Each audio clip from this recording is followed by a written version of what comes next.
To kind of have a conversation here, and I want you to kind of talk to me as if I'm somebody who is fairly new to my faith, and or I really am struggling with this question. And the question is this: is God really going to send people to hell? And I'm kind of putting that to you. How would you respond to me if I brought that to you? Yeah, that's a tough question, because I think non-believers want to, the view that people have of God, they want to say that, well, God can't be loving if he's going to send people to hell. I love there's a Christian apologist named Frank Turek. He goes around to campuses and churches and has a seminar, and he was at a university, and there was a student that got the microphone and asked him, hey, did my aunt go to hell because she lived her whole life, rejected Jesus, and she just passed away? So she's putting him on the spot. And he told her that, I don't know if your aunt had a deathbed conversion or not.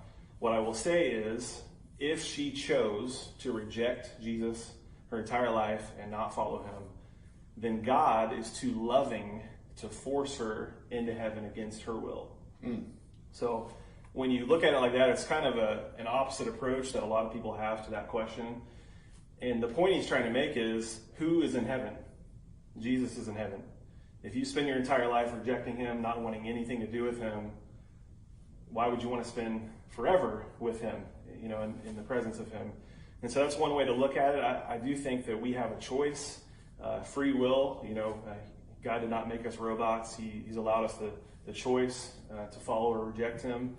Because the truth is, it's not about me being a good person. If I could get to heaven and be saved based on me being a good person, then why did he go to a cross? It says in Galatians that if righteousness could be gained through the law, then Christ died for nothing. So the truth is, free will, it brings sin, it brings brokenness, brings pain, but it's also the only thing that allows true love to exist. So, again, he didn't make us robots, so he's given us that choice. He paid the penalty for my sin on the cross. It's then up to me whether I choose if I want him or reject him. He's not going to force me to spend forever with him if I don't even want him while I'm here on the earth. Okay. Well, as a person who's still wrestling with this, what about people who never hear about Jesus? What about the person that lives in a tribe in the Amazon or in Africa somewhere and never hears about Jesus? Or someone who is born into a family that's a different religion, a Hindu family or a Buddhist family or something. That's the way the kid's raised. That's all they ever know. What about those people? Are they going to be sent to hell because they didn't follow Jesus?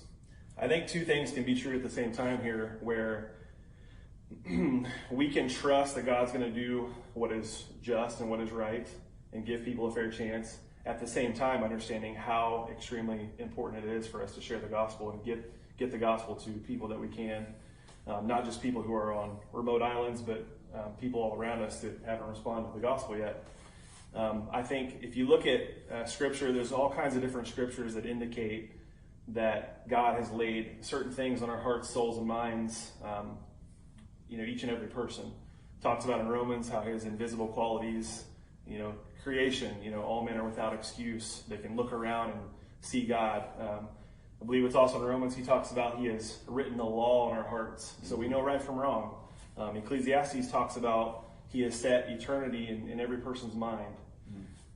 And also, I think it's in Job, he says God would not do anything that is wicked, and it also says God desires all men to be saved. So if you lump all of these things together, you'd have to come to the conclusion that it would be against the very nature of God to not allow someone the choice to follow him or not. So whether that's through a dream, whether that's through, I don't know, when they pass away or something, I just feel like God would give each and every person a shot. Again, I'm not the judge, it's a hard question to answer, but another thing I thought of is Timothy Keller mentioned this in one of the videos that I watched, and he actually said, when he gave this analogy, he's like, I'm not saying I fully believe this is just a possibility to think about. I'm suggesting the same thing. I don't fully necessarily believe it, but it's one of those possibilities. He said that what if God, in his foreknowledge, not necessarily predestination, but foreknowledge, he knows which people were going to accept or reject him. And if he knew of people that were not going to accept him, and he just allowed them to, kind of do their own thing, have their life. And if he had that foreknowledge, again, not saying that's something that's for sure, something I believe, but it's just one of the many possibilities of, that foreknowledge that God would have. But. Well, I guess the thing is, someone who's struggling with this question that comes to mind is you're laying it out that God has written his law in people's heart. He's made himself known through his creation. And yet Christianity teaches that Jesus is the only way to get to God. Only through Christ. He is the way, the truth, and the life. Only through him. How do we know that's the right way? Every religion thinks they're right, otherwise you wouldn't follow it. The Hindus and the Muslims, and they all think they're right. We think we're right. So what makes us so confident that our way is the one true way? One thing I would think is really important to know is that there's only two possibilities. Either every single religion is wrong, which is possible, or one is correct. Now you can have principles of each that, good things, good teachings, and things that could be true. But when it comes down to, the bottom line of that faith, that belief system, who is God? How can I get saved? You can't have multiple ways of that being correct. That would be like saying, 2 plus 2 is 4 here in America, but in Canada they think it's 5, and that's okay. Like, that's not how truth works. And so if there is a possibility of one religion being correct, then you got to look at each one and, okay, which one makes sense? Which one has evidence? Which, those kind of things. I don't believe we have a blind faith. I believe that history and so many things back up the claims of the Bible. Mm-hmm. And the fact that Jesus claimed to be equal with God. All these other religions, the two major differences of them in Christianity, one of them is they have messengers of God, like God told me this or God said this. Jesus said, I am God. So for me, if he is who he said he was, then it could be the only way. The other thing is, other religions talk about what you have to do to earn your way. Mm-hmm. Where in Christianity, he talked about, I'm going to do that. I'm going to pay the penalty for you because you're imperfect, you can't handle it.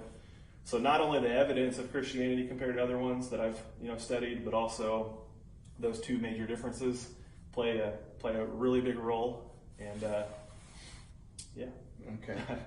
Well, that really does kind of bring us down to a point and I like the point you made about truth, is we all want to treat each other like our ideas and our ways of approaching the world have value and are equal. And I'm not just talking about me and you, I'm talking about people all around the world, that people are equally valued and everybody has ideas and things like that, but there can only be one that's true. And while we can respect people and the way they were brought up and the ideas that they came up with, there can only be one real truth about who God is and how he made a way for mankind who rebelled against him and rejected him to come back to him.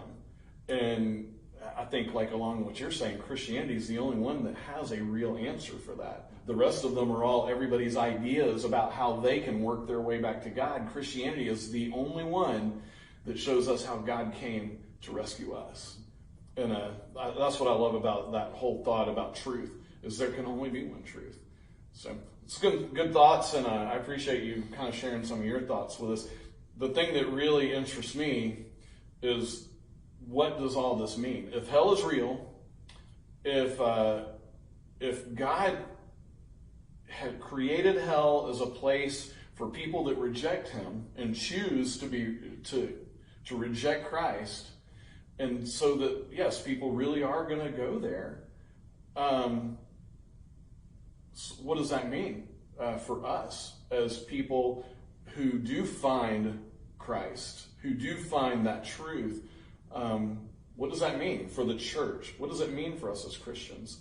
And that's something I think as a church we have to explore and we have to come to some conclusions about.